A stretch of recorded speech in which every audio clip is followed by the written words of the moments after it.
I don't know if Corey's going to be joining us or not. Jennifer's on pause for a minute, and Siobhan's not feeling well. She got in touch with me earlier today. We'll give Corey another minute here. I see it's 5:59, then we'll get started. Oh, let's see who's emailing me now. All right.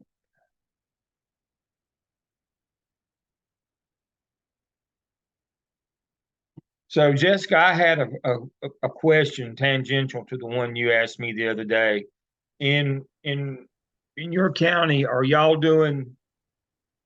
trying to make up the differential for part-time so that they can be full-time by having them do other jobs? Or y'all just holding them at 6 so they're part-time and get no benefits? No, we have some 6-hour custodian positions, Mm-hmm. just a few, and then our other ones are 8-hour. The reason behind the 6-hour, I don't know. No benefits. Yeah, but no one in our district could give us the answer to that, and we have a disgruntled custodian. So we were trying, I'm sorry. So we were trying to make sure we were following law so that she couldn't Well, get out. that 6-hour one in that case, the custodian is a local. The local should know that. I mean, they're the one that set the contract conditions. Now, if it was a 6-hour state employee, and there are some of those now, they get that. I guess that's probably what they're talking about is. But if they're locally paid, it's up to the contract provisions. Now, a lot of districts, what they do is a 6-hour custodian, then have them drive the bus for 2 hours, and because then they get 8, they get their benefits. But if they get less than 7.5, they don't get any benefits. They're part-time. They don't get retirement. They don't get health care. They don't get any of that. We ended up not being able to get or to be able to find anybody in district that could tell us whether or not her position was state or locally funded.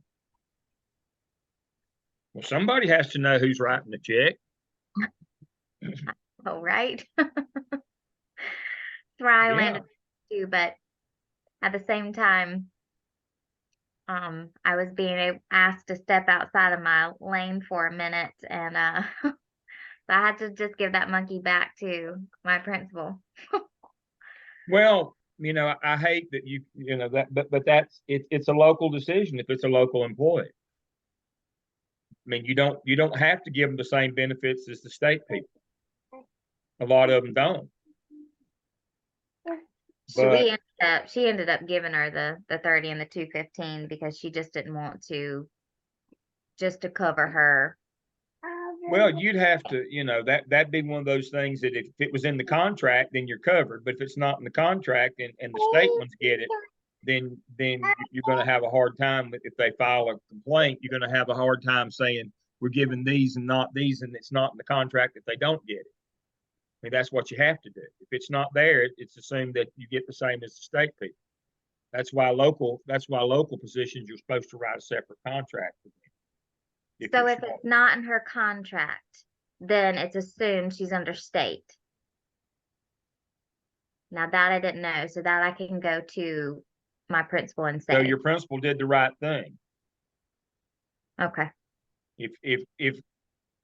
If they don't have a separate county as a county employee, then they're assumed to be the same as they get the same benefits. They're assumed to be the same as a state employee, regardless of who pays them.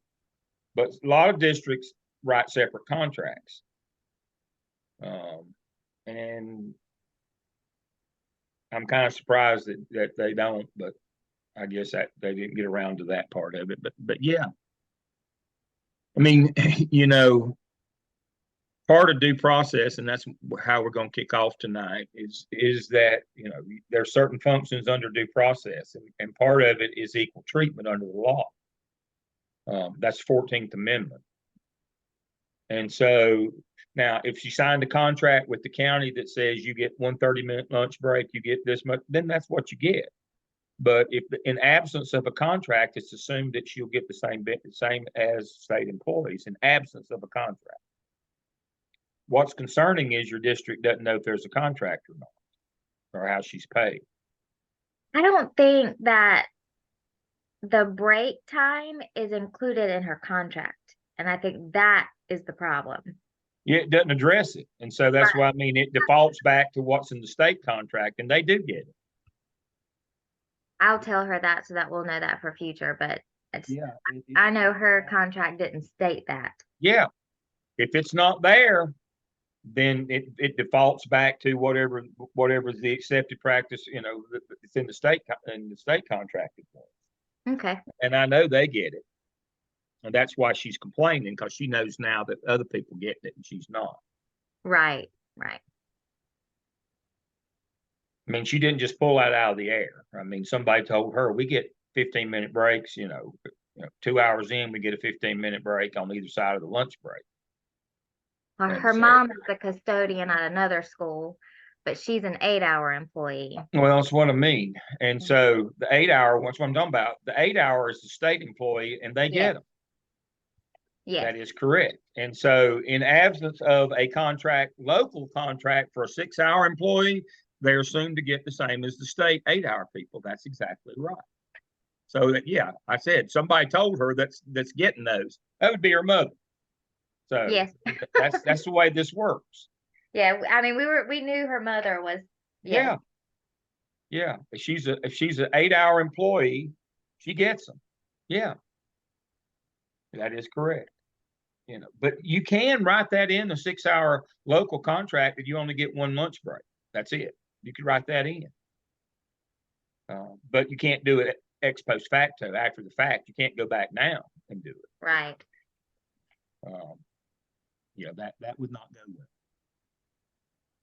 All right. So I see Jennifer will be back with us in a minute. Jesse, welcome. Corey. So let me share my screen and we'll get started, and we'll try to stay on our time limit here. Let's see, make sure the dot's going here. Do that. Go here. All right, we're at Wednesday, October 25th. Tonight is discipline and due process. And so I want to start us out with, as we always do, we'll look at our weekly schedule. So one of the things that you were supposed to be looking at, you'll be looking at this week, is human resources. Interview somebody. Your principal is usually best to interview somebody at human resources, because they can answer both of these, and your principal may be able to. What you're looking for on the first half of the weekly assignment is, what is the hiring process in your district? Now, it circles back to due process. There are certain things that you have to do in according to the employment Equal Opportunity Employment Commission, which is federal law. Federal law, remember, comes first. And so federal law comes first. All hiring is under EEOC, Equal Opportunity Employment Commission, which is a federal commission that makes sure everybody gets an equal shot. All right, so now, what does that mean? It means there are certain things that you have to do before you can hire somebody. Now, the issue is not what you have to do. The issue is who does it. Let me say that again. That's the most important thing I'm going to say on this one. It's not what you do. Everybody in every district in North and South Carolina has to do exactly the same things. The differential is who does it. Let me give you an example. I worked in 2 low wealth districts. I worked in 2 high wealth districts during my career. I worked briefly in a high wealth, went and worked in 2 low wealth, and then worked the bulk of my career again in a high wealth district. When I was principal in a low wealth district in Western North Carolina, I had to do it all. I had to write the job announcement. I had to make sure I had a position for it. I had to contact HR. I had to take the calls and the didn't have email back then, but I had to take the calls and the people dropping their resumes by. I had to read all the resumes. I had to go through all them and sort them out, people who were qualified. I had to call all the references. I had to send them to get all the stuff done at the central office, you know, the drug test, the background check, all that kind of stuff. Now, I did not offer them the job. Principals don't offer jobs.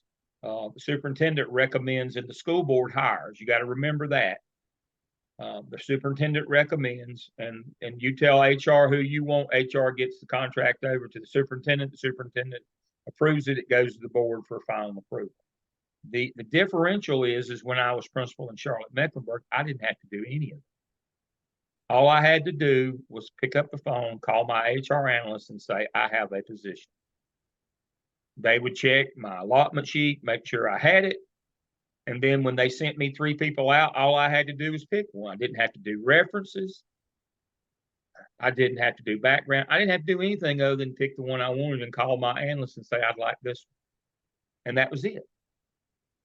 Somewhere between low wealth where you have to do everything and high wealth where you don't have to do anything is where your district lies.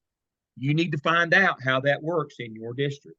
Who's responsible for vetting the applications? Who's responsible for calling references? Who's responsible to make sure they get their drug test? Who's responsible to make sure that they get signed up and you get their information for their background check? Who's responsible to do their licensure verification? Who's responsible for all of these things in your district? In smaller district where that falls on principals, it's an inordinate amount of time and trouble for principals to go through. But again, if you miss one of those steps, you'll be on the hook if there's an EEOC complaint. Lawsuit comes, you're on the hook if you didn't follow all the due process steps that you were supposed to follow according to the Equal Opportunity Employment Commission. So again, you need to find out who does what in our district, who advertises, who checks to make sure that their licensure is up to date and in the right area. All of those things have to be done. Who checks who does the reference call? Who gets the reference form filled out? Who sends them to get their drug test? Who engages the background check? All those things have to be done. It won't happen automatically. Somebody has to do those things. And the question is, who is it? Now, the second half is EAP, Employee Assistance Program. Now, your principal might know enough, but you need to know who to refer them to. If your district has employee assistance program, it's different functions that they'll do. It can be mental health counseling. It could be addiction counseling. It could be rehabilitation. It could be drug rehab or whatever. You need to know what your district offers. And here's the reason why. I inherited a crack addict when I was principal in Charlotte. Because she'd already been caught one time and been to EAP, I could not fire her the second time she tested positive because she was in treatment. I had to wait 10 months and I couldn't hire a permanent sub. I had to use just a day-to-day $55 sub to cover her position because she was protected under employee assistance program. You need to know those kinds of things. One of my doctoral students that I just got off the phone with prior to this one, who's going to defend her final next week, she had one, and she went to employee assistance, and so now she's stuck with a sub. I mean, these are the kinds of things that sounds petty and trivial and bad, but when your job is to teach kids and have a certified, qualified teacher in the room, employee assistance can be a hindrance to doing that. So you need to know what the rules are in your district. What do you offer? And how does that affect their employment status? You need to know those kinds of things. And so that you don't run afoul of your own district policies on employee assistance. You don't want to be seen as the bad guy. So that's your weekly one.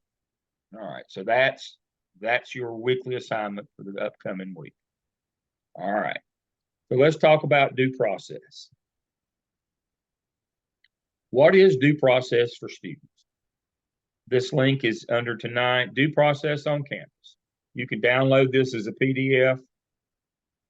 All right. So the first one is when a kid gets in trouble and they come to the office and you're processing discipline, they have to have a notice and an opportunity to be heard. What that means is you have to tell them what they're being charged with. You can't just get them because they're just a general troublemaker.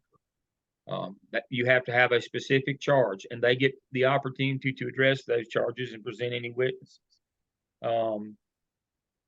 And if you know that any decision that you make at the school level, whether you're an assistant principal or principal, can be appealed, and eventually the superintendent's decision can be appealed, and it can go to a formal hearing. And so here are all the things to watch: vague rules, overboard rules, unfair rules. And these fall under arbitrary and capricious. Those are the two standards. So let's talk about that. We're talking about due process. The two legal standards are arbitrary and capricious. So here's how this goes. Me and Corey are out back behind the gym smoking. And Jessica's out on yard guard. She's out dragging the line. And she catches me and Corey out smoking. Well, smoking's not a very good thing to be doing. It's against the rules. And so, but what she does is she tells Corey, "You don't do that again, Corey." And she sends him back to class. She pulls out a small caliber handgun and just shoots me, dead as graveyard dead on the spot. You have now witnessed both arbitrary and capricious. So let's do the arbitrary half. She let Corey go and she punished me. So that's the arbitrary. That's the arbitrary part of it. Now, the capricious part is she gave me more punishment than the handbook called for. I hadn't read the handbook for Robeson County Schools, but I'm quite sure it says you can't shoot Dale if he smokes. I'm not a smoker, but I suspect it's a pretty bad thing. But that would be a little bit too much. That would be an unfair, overboard. And so the vague rule part of that is that your district has adopted a code of conduct that specifically says, if you do this, you get that. But the standards, again, are arbitrary and capricious. You can't punish some and not others, and you cannot, the ones you punish, you cannot give them more than the handbook calls for, because the handbook says exactly what you get if you do this. Now, the handbook is the secondary document. Let me say that again. This is real important. The handbook, code of conduct, is the secondary document. In both North and South Carolina, the State Department of Public Instruction in North Carolina and the Department of Education in South Carolina publishes a disciplinary data manual.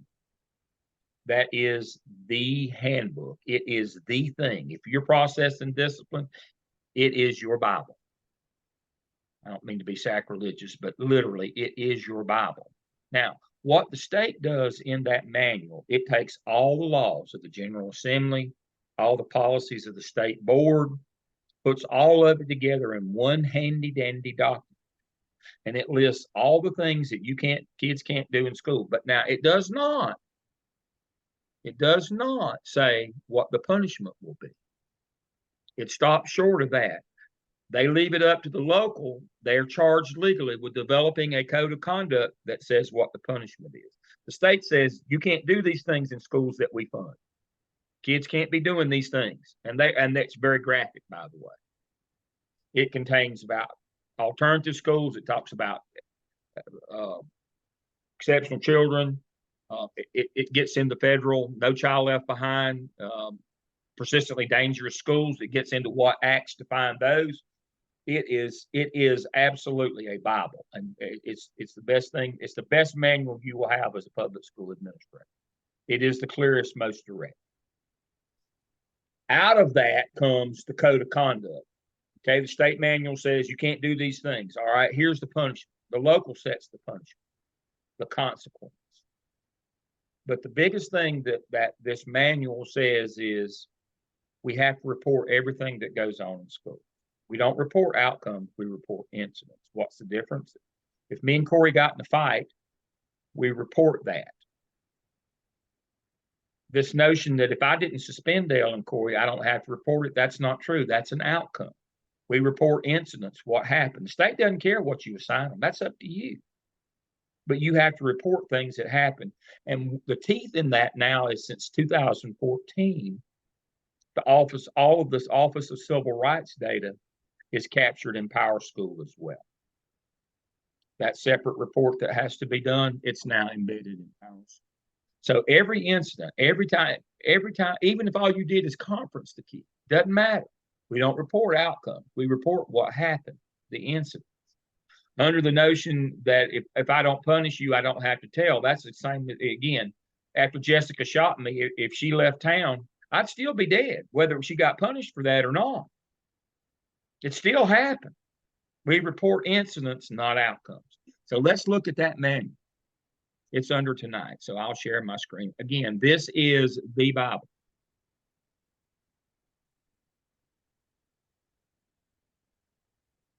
Uh-oh, I just closed down. Did I close the wrong one? I did, but that's no problem. I've got it right here. All right. So this is what it looks like. It's online. This is this one. All right. And so some things I'm gonna go through this. I hate going through PowerPoints, but this one you need to see some of these things. Department of Public Instruction is responsible for creating procedures complying with statutory requirement. That means the law, the State Board of Education and the General Assembly. And it talks about crime, acts of crime and violence. That's No Child Left Behind, persistently dangerous school legislation. We collect on suspension ALPs as well. And we do the Office of Civil Rights since 2014. It says that in here as well. So everything has to go in there. Disciplinary data is organized around incidents, not outcome. We have to report what happened, even if all you did was tell them to quit it. That'd be a compliment. That's an action type. But that just because you didn't suspend a kid doesn't mean you don't have to tell what they did. That's the biggest mistake emerging leaders make is that they think they can beat the system. And it does not. Here's the authority that says that you have to do this. You have to report these things here. These are the acts of violence that count against you in your calculation for a federal calculation for persistently dangerous school. Now, No Child Left Behind legislation from 1991 says two things. It says kids don't have to go to low-performing academic schools. Either we reconstitute or let the kids go somewhere else. It also says they don't have to go to persistently dangerous schools. And so, if you have a high rate of these occurring over a 2-year period of time, you will get designated persistently dangerous, which means the administration gets let go. And so, what is the threshold? Well, it's one incident for every 200 kids in enrollment, 0.05, half of 1%, 0.05, yeah, half of 1%.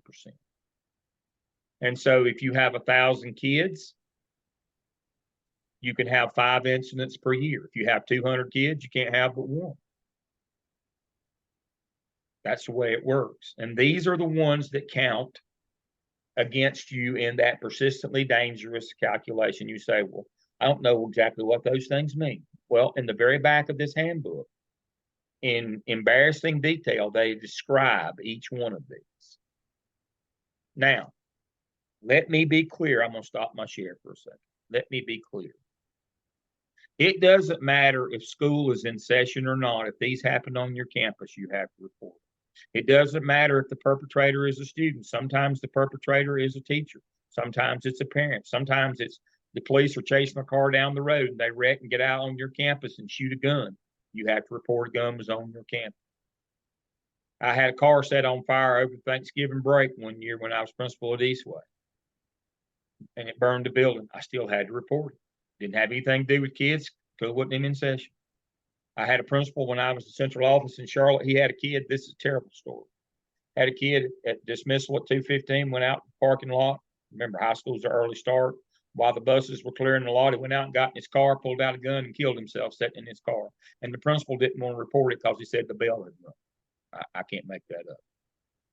Didn't matter. It happened on your campus.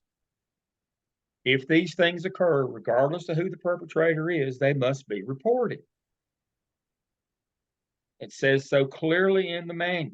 This is when you get in really bad trouble by not reporting. It's the cover up that always gets you, folks. It's not the incident. So these are the things that have to be reported. Now, when you put these in Power School, they have a prefix that says PD, which means they're persistently dangerous. They're going to count against you.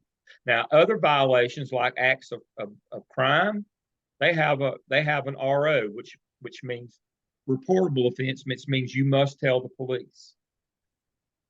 You have to tell the police on all these because they are crimes. So any incident that occurs by state code that has a PD or an RO prefix, you have to report them to police immediately, right now. There's also 4 that start with UB, unacceptable behavior, but they have a state statute behind them, which have to be reported to law enforcement as well.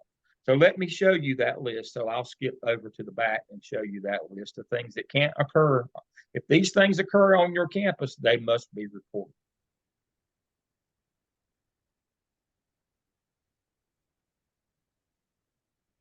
Here we go. You see the PD designations and the ROs, those must be reported immediately to law enforcement. Now, UB, here's a UB, but it has to be reported to law enforcement as well. Why? Because it has a general statute number as a suffix behind it. That means that that's a violation of the law. Disorderly conduct, communicating threats, there are 4 of them. But here are all the things that the state says cannot happen on your campus. If they do, you have to report them to the state through Power School. Right here they are. A lot of them. So anytime a kid gets a referral, action or consequence, it doesn't matter what the action or consequence, if all it is just a conference, you still have to report it. For some reason, folks want to argue that if I don't suspend them, I don't have to tell anybody. That, again, not true. You can see when you put an incident in, you have to say what you gave. That's for the Office of Civil Rights. And again, a kid didn't do that. Doesn't matter. Does not matter that it wasn't a kid. Does not matter that it wasn't a kid. See the offenders? Could be a student from the school, could be a teacher, could be a staff member, could be an administrator, could be a parent, could be a student from another school, non-student, non-staff. That's just somebody driving down the road. Could be a volunteer. If somebody commits one of these infractions on your campus, it has to go in Power School. That's another thing.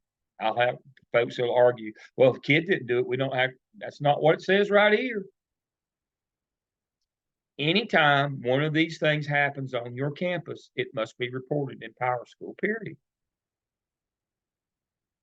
And you know that under 115-288 in North Carolina and the appropriate corresponding one in South Carolina, it says that you're required by law to make reports to law enforcement and the superintendent. When it's an act of crime or violence, it's got to go to the superintendent first. Then you have other reports of things that went on your campus. You have to tell the superintendent. But if it's a violation of the law, how many times have I told you? They used to call me and I'd say, have you called the police? No. Well, hang up and call the law. Don't tell me first. I don't want to be involved in a conspiracy to cover this thing. The law is very clear. There are certain things that you have to call the police first and then the superintendent's office. Don't get it backwards. So now, back up to the front so you understand that you have to report everything that happens at your campus. If it's bad enough stuff that it's acts of violence, it's going to count against your persistently dangerous. This is how your suspension, those out-of-school suspensions on your state report card, this is how that's calculated. Acts of crime and violence, this is how that's calculated. Right here it is. We report incident. It's organized around incidents.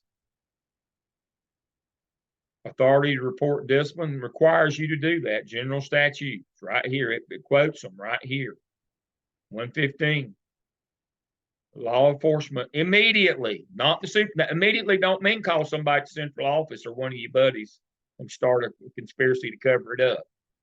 Immediately means the first call. That's what immediately means. I'm asked that all the time. What does immediately mean? It means first call, right now. Not tomorrow, not in a few minutes, not after a while. It means right now. First call, law enforcement. All right. So all these things have to be reported. If you have too many of the acts of violence, you go on the watch list the first year. If you continue with that, and have too many the second year, then you become persistently dangerous. You lose your job as an administrator. General statute, again, this is from General Assembly. Compile annual reports of school crime, suspension, and use of corporal replacement alternatives. All these are embedded in that as well. Department of Education collects their data. Also, since 2014, Office of Civil Rights collects theirs as well. We used to have to do a separate report for them back in my era, because I was the one who had to do it. But now it's all embedded in PowerSchool. Now,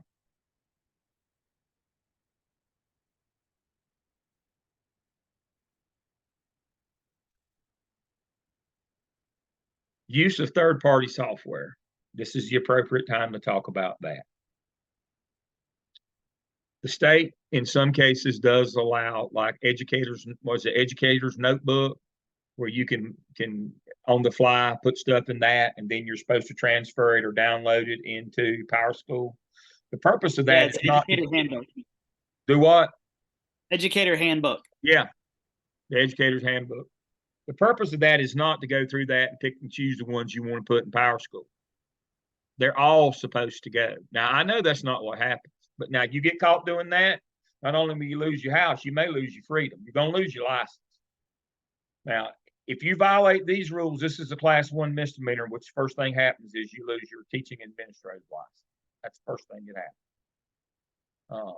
And you may be charged criminally if somebody gets hurt because of your lack of reporting. It may cost you your liberty as well. But I do know that some folks, they use that, and then it used to be Swiss, and now it's Educator's Handbook, where they would use that, and then they would go through and pick and choose what they wanted to put in PowerSchool. If it goes in that third-party software, it goes in PowerSchool. That's just a quick way to categorize it. Now, how long can you wait?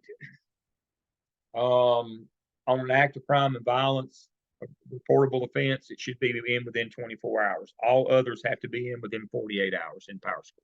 You can't wait till the end of the week and put stuff in. That's another thing that administrators are bad to do.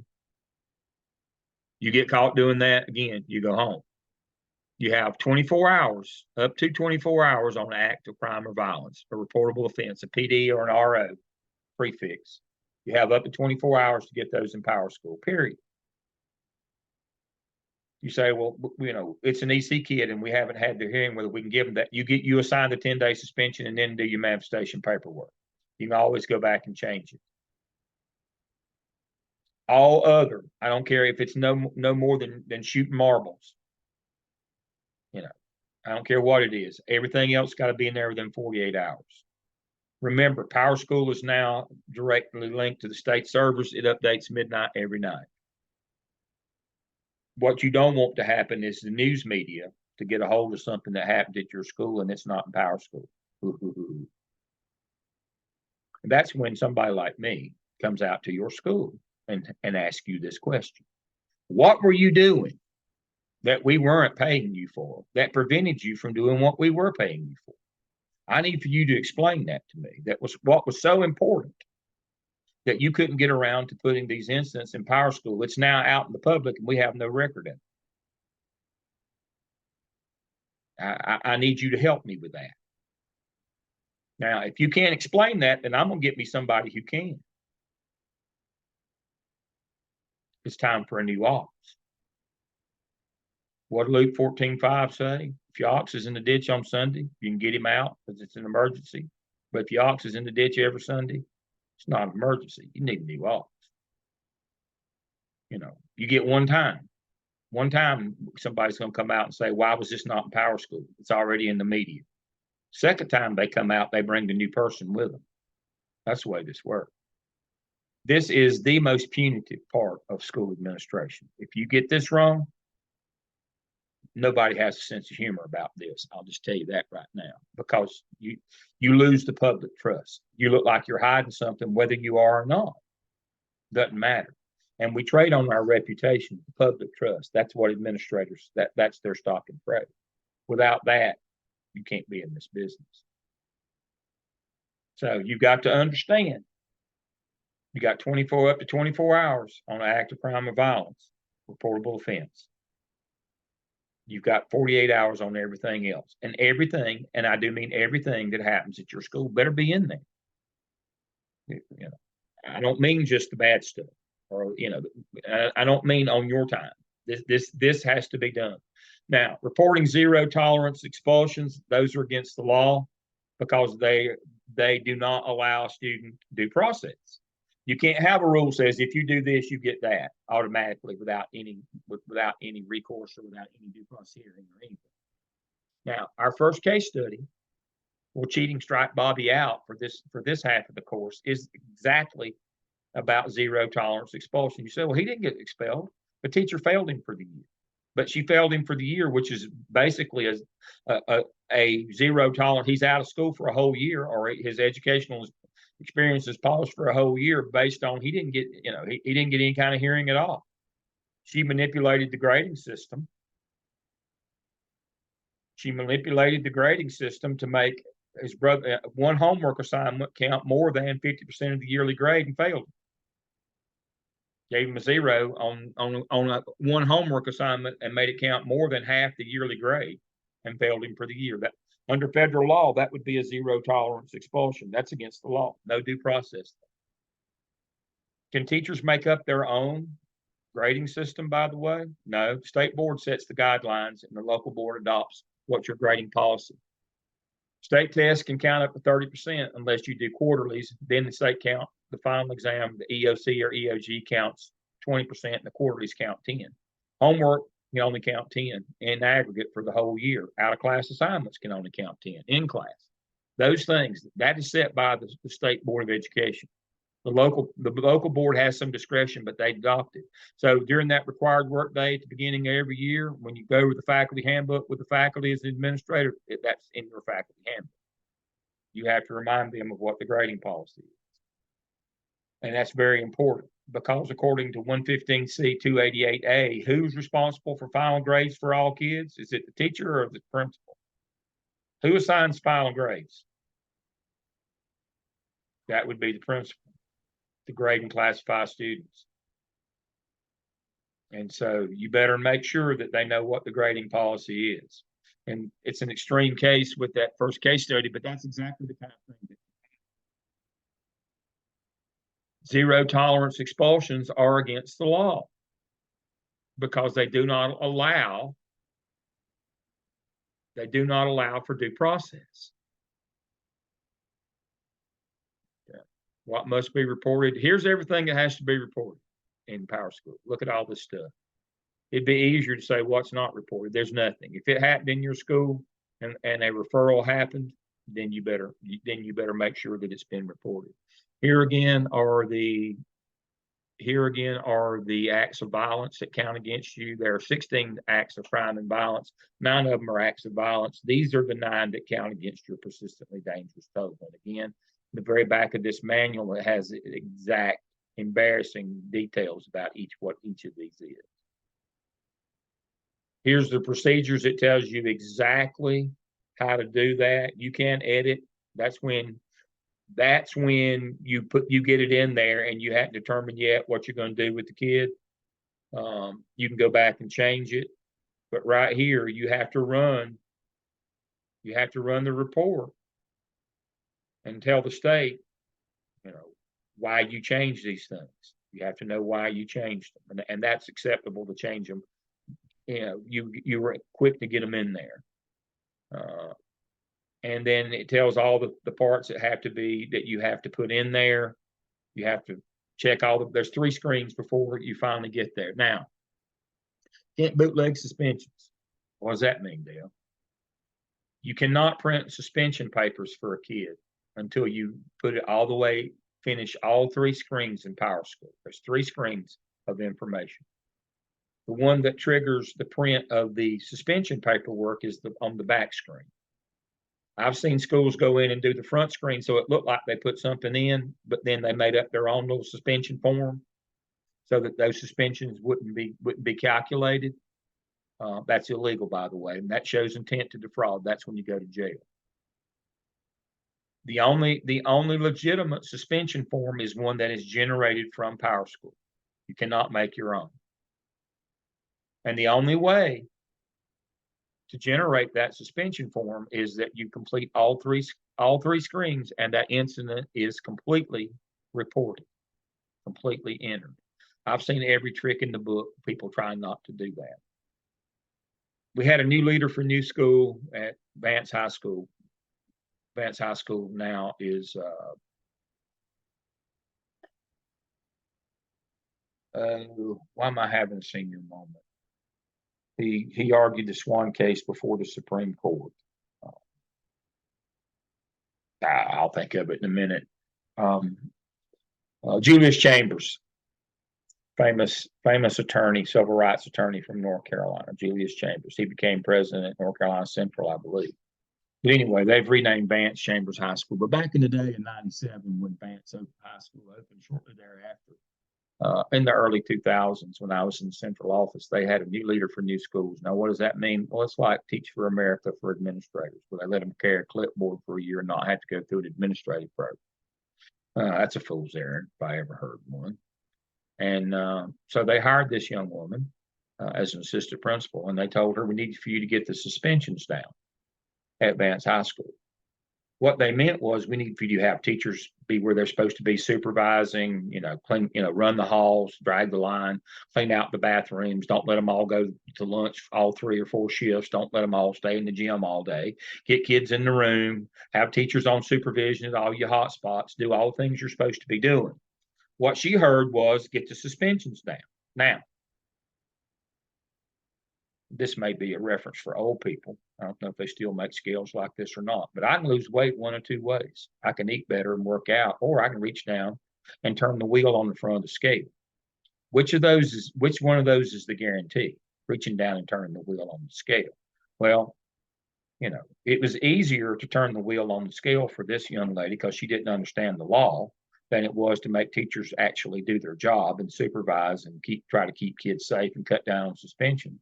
So what she would do, she'd fill out the first screen on Power School and make it look like she was doing something, and she'd run her off some copies, and she was making her own suspension forms. Well, at the end of the month, we used to send the CMS was on their own servers back then before we all had to convert to state servers. And at the end of the month, when we downloaded the data, Vance didn't have any suspensions for a whole month. And they were our best customer. They averaged 140 different kids being suspended for multiple days over the course of a month. Normally somewhere in the neighborhood of 600 suspension days a month. They had 0 that month. First month that she was there, they had 0. And so DPI called me, and they don't talk to you like friends either, by the way. When they called me, and I thought, well, it's got to be a technical problem. Their download just didn't happen. We're on our home servers. And so I went running up there right quick.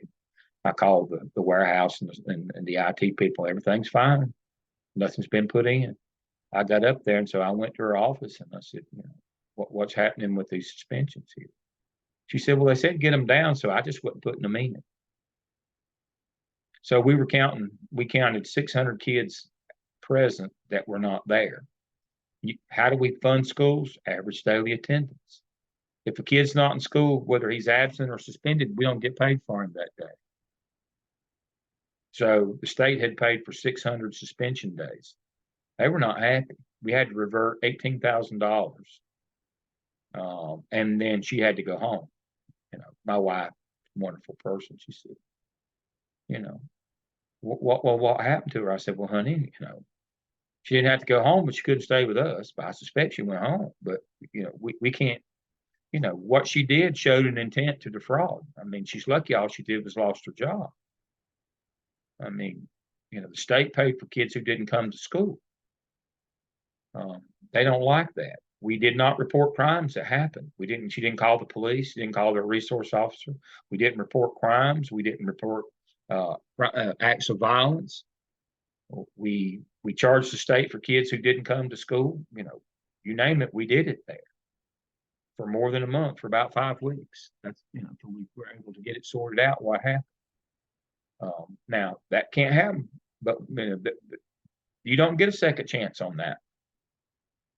Especially when you show intent to defraud. She made her own suspension form. She took one that was printed out from Power School and whited out the parts and run off some copies and made her and just wrote kids' names in like that mattered. And so the whole notion here is that this stuff is the most heavily monitored. Again, all your stuff where everybody is on state servers now. The days of having your own local servers, those have been gone for 20 years. Yeah, about 20 years, 20 years, that they've been gone.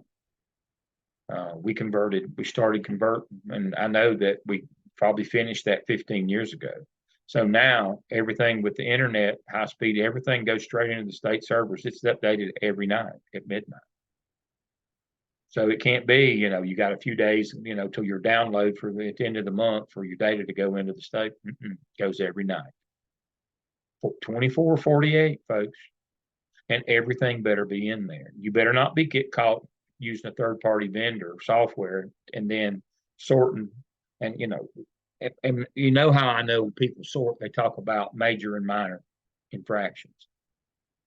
I challenge you to read this handbook that's 100 pages long and find me any reference to major or minor infraction. There is no such thing. They're all just incidents. There is no major, there is no minor. They're all just incidents. And they all have to go in there. Now, my job is to keep you from losing your house. This is the number one reason why people lose their house. They do not comply with state or federal law, or both. And they don't play. Now, you can violate a board policy every now and then, and if your cousin's on the school board or your uncle, or they like you, you might can survive violating the board policy every now and then. You will not survive violating federal or state law. You just won't. Nobody's above the law on this. I'll just tell you that right now. You will not survive it. All right, as we continue on in our handbook, reporting behaviors committed by offenders, it gives you all these scenarios of how to report everything. You need to read this thing because it will tell you. It gives you scenarios. A teacher smells alcohol on a student's breath. It tells you what you should do. You know, you do process them, you do all the things you do. It tells you how you report it. If they do two things, if they bring a knife and stab somebody, that's 2 incidents. Possession of a weapon, assault with serious injury. That's 2 different things. How to report both of them. Now, in the newspaper business, they say don't bury the lead. Well, in reporting, don't bury the important. What I've seen folks do is on the first screen, they would put the minor infraction. And then they would try on the back screen to put the major infraction, hoping it wouldn't get caught that way. Don't bury the lead. The most severe infraction is the one you go with first when you're reporting multiple incidents that occurred at the same time. Bullying has to be. We're going to talk about that in one of our later sessions. We'll talk about bullying. You got to have a plan. You got to be reporting it. Cyberbullying is the biggest problem you have in school now in terms of bullying. I told you how smart I am. In 2011, I predicted the 4 things that were going to get out of control in public schools: and cyberbullying, sexting, gang activities, and were going to be it. And I was unfortunately right. Harassment, how to go through all those, all the different types of bullying. Seclusion and restraint. These are, again, both of these are illegal, and if they happen, you have to report them separately. They have to go on your report. This is, that's when the teacher, what was it, duct taped the kid to the chair or tied one to the radiator, that kind of stuff. You have to report that separately as well if somebody illegally uses seclusion or restraint on a kid. That's going to go, these are going to be federal. Reporting the actions assigned to an offender, all the rules here, recording, report to law enforcement. You have to enter that into PowerSchool that you've done that. Recording suspension days. Oh, by the way, therapeutic suspension is not a thing. If you send a kid home, you have to report that as a suspension. You can't say, well, that was just a therapeutic suspension. We don't have to report that. There is no such thing. That's kind of like comp time. There is no such thing as comp time. You can't pay people for work they didn't do with state money or federal money. So comp time's not a thing. Neither is therapeutic suspension. And I know they're both widely used in the school business. And it's all fun and games till somebody gets their eye put out, till you get caught. And you'll lose your job over therapeutic suspension. If you send a kid home, it is a suspension. That's why it says right here, recording partial suspension days. I don't care if kid, you got a kindergarten kid and he's tearing the place up. He calls his mom to come get him at 10 o'clock in the morning. That's a partial suspension, folks. That's not a therapeutic. There is no such thing. Reporting incidents with victims, you have to tell who the victim is. Some cases you have to show that you offered the victim the right to transfer if they were a victim of a violent act. Now, all that goes in PowerSchool. There is a way to expunge records after a certain period of time and under certain conditions, and there they are. Preschool discipline data, that notion that, well, this is preschool, you do have to report it in preschool as well. Early childhood settings. Yep. They have a whole scenario here for all of those. Have to do it anyway. Don't be one of those people who says that we don't have to. Yes, you do. Your discipline schools, your alternative schools, has all the rules on those assignments, how you count them, all the stuff that goes along with them, how you run your ALP report, alternative learning placement, all that's in there. And then here are all your different codes. You have to, when an incident occurs, you have to tell where it happened, who did it, what code it violated here. Got them for preschool, PowerSchool, excuse me, not preschool. Consequence, what you assigned them, all that has to go in there. Who the victim was, if it was a weapon, what kind of weapon it was, and if there was an alternative placement, you have to tell what kind it is. And then here's the definitions of those 9 crimes right here. Assault resulting in serious injury, assault involving use of a weapon, assault on school officials, employees, and volunteers, making bomb threats or engaging in bomb hoaxes, willfully burning a school building, homicide, kidnapping,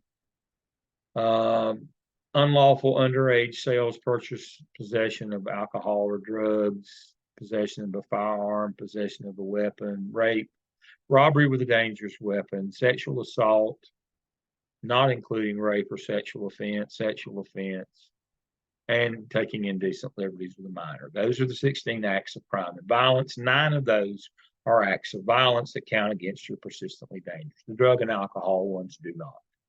And assault on school personnel do not. It is not one. If they're seriously injured, then it goes to this one. And that one does count against you. Now, I kind of wanted to end on that one. We had a disciplinary school, Metro, in Charlotte-Mecklenburg. Morgan, excuse me. Metro was for severe and profound. Morgan was the discipline. It was for for the kids. It wasn't an alternative placement. These were kids who were self-contained because of their behavior at Morgan School. They were violent, the Willie M's and all that business. And so they were trying to get one of the kids into the padded room, and somehow they had a broken door. But anyway, one of the teacher, the BMT's, behavior modification technicians, got his arm caught in the door, just almost tore his arm off. He was out of work for 6 months, had to have multiple surgeries on his arm and his shoulder. It just crushed his arm. It was awful. Now the problem arose where the principal went in and entered that one in, and she entered it in as assault on staff without injury. She just saw that, and her argument was that he's a staff member, so it was assault. But this one supersedes that, assault with serious injury. Well, he'll eventually get use of his arm back. It's not what we're talking about here. And so where it got really ugly and we lost a bunch of money, his workman comp claim was denied the 6 months that he was out of work, but based on, she reported as assault without injury. And so his workman comp claim and his insurance claim was denied. And so he sued us and cleaned us out. She was simply, and why did you do this? Well, I was worried about that, hitting that persistently dangerous threshold. I didn't, well, you got to understand that this stuff means more than just entering it into. There are certain things that happen or don't happen based on what you report. His insurance claim and his workman comp claim was denied based on, you said he wasn't hurt. Well, I didn't say that. Well, that's what you reported. And so you'll get caught. The news media will get a hold of it. You'll have a claim like this from somebody hurt. One way or the other, if you try to massage the numbers using a third-party software and claiming major and minor, when there's nothing in the legislation that mentions a word about major or minor, it says everything that happens has to be reported. And this old wives' tale of only the major stuff has to be reported, or if I don't suspend a kid, I don't have to. None of that stuff is true. None of it is true. You better read the manual. You better know the manual. And my last thing in this rant for the evening is a reminder. Nobody can give you permission to break the law. Nobody. If somebody tells you to do something and you know is a violation, if you do it, you're complicit. You're part of the conspiracy now. And you'll go to jail or you lose your house just like they will theirs. Nobody can give you permission to break the law. This is your manual. You must follow it explicitly. It's checked on all the time. There are ramifications if you get this wrong. Now, if you made an honest mistake, that's why they let you go back and edit if you made an honest mistake. But 90% of the things that are wrong in Power School are not honest mistakes. It's trying to avoid consequences for your suspension rate being too high on your report card, or your persistently dangerous incidents being too high and you get declared, you get put on the watch list. Those kinds of things. You've got to understand that this is the one thing that gets you quicker than anything else. And it also ruins your reputation. Whether you're guilty or not, you look like you are if you're trying to massage your numbers. Let me share my screen again for the last share of the evening. I see we're right on our time. As I said, this is the corollary, is your student code of conduct is the corollary to that. Your district writes that, and your school board is the one who adopts the consequence level for each of those. This is Charlotte Mecklenburg's. They use a tier system.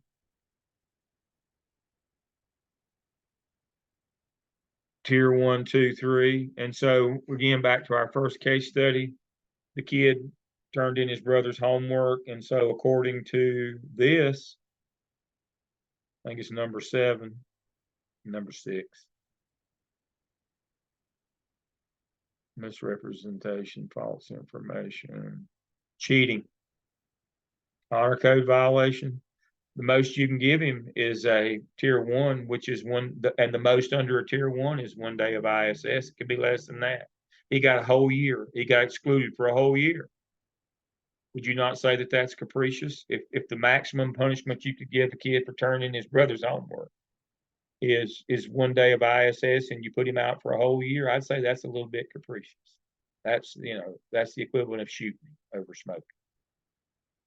But the district sets this, and this is adopted. Obviously, the staff and the central office writes this, but this is adopted by the school board. The consequences are adopted. The state does not set consequences. The local does that, and you've got to be within your minimums and maximums. You've got to be within those, and make sure you're using the proper handbook. So my final story of the evening is I go down to Providence High School, a kid with 2 knives. And he's threatening people. He's got 2 big knives. And so I go down to do the hearing. When you have the big ones, you better go yourself. So I go down and do the hearing. And, I advised him. I'm my own attorney. He had an attorney with him. And it was one of those pro bono kids that work in those law firms downtown, and they do this work. This kid was 18, but he brought an attorney. His parents didn't come. He brought an attorney, and the attorney, I swear, looked just like Booger from Revenge of the Nerds. And so I advised him, everything you say can and will be used against you in a court of law. There'll be a court case at the end of this school hearing. There's going to be a court case because he brought 2 knives to school and threatened people. He's been arrested. There's going to be a civil case, a criminal case, excuse me. There's a criminal case coming behind it. Better be careful about what you let him say here. He doesn't have to testify.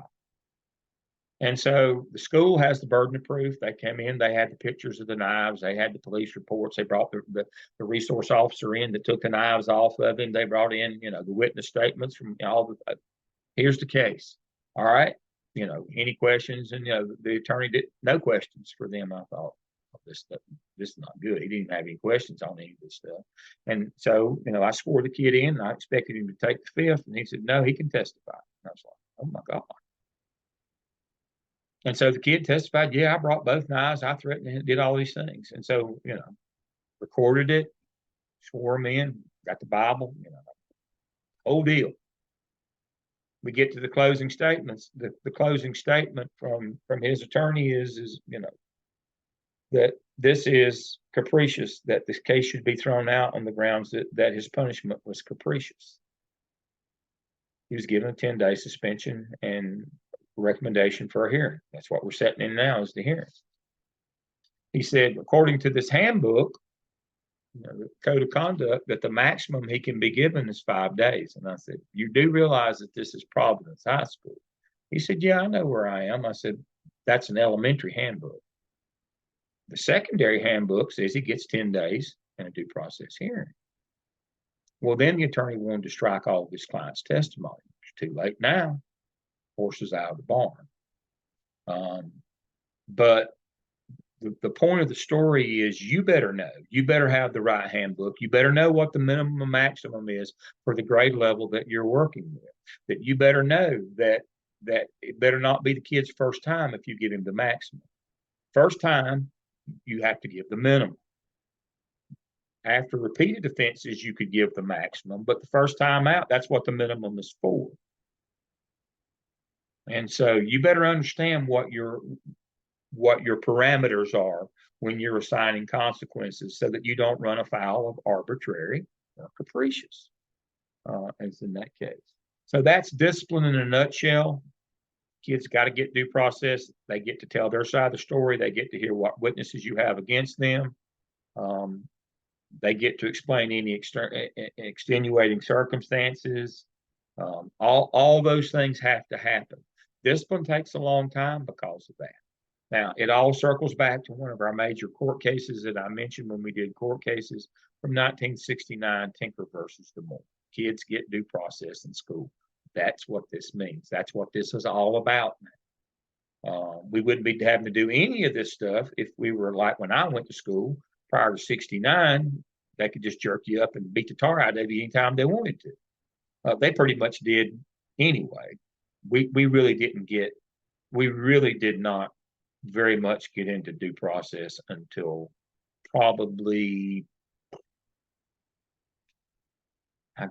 I would say about basic ed plan time, about 83. So there was a lag of about 14 years that we really didn't do much with due process. Although the law was passed in 69, most rural places ignored it. You didn't get due process. They could just jerk you up.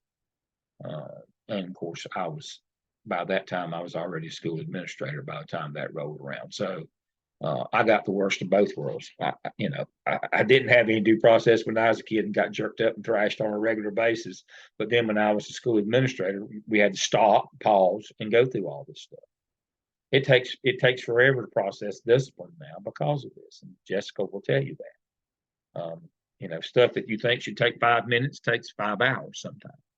But you have to treat every case that comes through your door as a school administrator as one that's going to go to court, because parents have the right to appeal the assistant principal's decision to the principal, the principal's decision to the area superintendent, superintendent or the designee, and that one to the school board, and then they can go to court if they're not happy all the way up the line. So you better understand that every time you get a referral,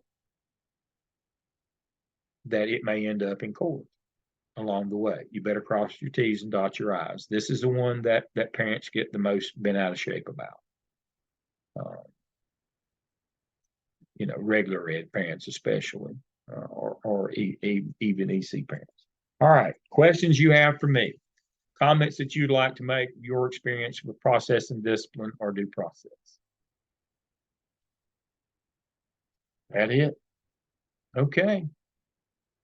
I try to keep us at right about an hour. That's about all y'all can take and me going through this stuff. But you got to slog through this. Spend some time with that handbook. I'm telling you, it's the Bible. You got to read that thing.